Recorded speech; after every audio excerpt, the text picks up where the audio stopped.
दो व्यापारी जंगल से गुजर रहे थे। एक जोहरी था और दूसरा लोहे का व्यापारी। दोनों के पास एक एक गधे थे। जोहरी के गधे की पीठ रेशम के कपड़े से ढकी थी और वह कीमती स्वर्णाभूषणों और हीरे जवाहरातों से भरे दो थैले अपनी पीठ पर लादे हुए था। वहीं लोहे के व्यापारी के गधे की पीठ पर साधारण कपड़ा था और वह लोहे की छड़ें अपनी पीठ पर लादे हुए था।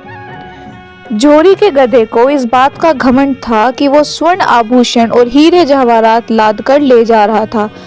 वो बार बार अपनी बातों से लोहे के व्यापारी के गधे को नीचा दिखा रहा था। लोहे के व्यापारी के गधे को बहुत बुरा लगा, लेकिन वो चुपचाप जोहरी के गधे की बात सुन रहा था।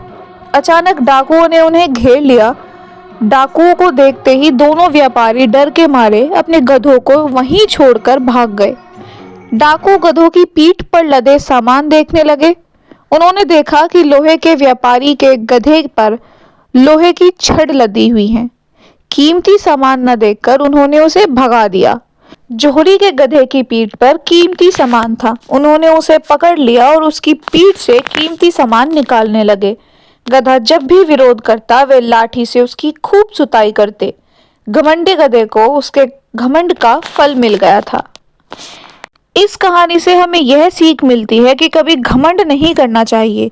कभी ना कभी तो घमंडी को नीचा देखना ही पड़ता है।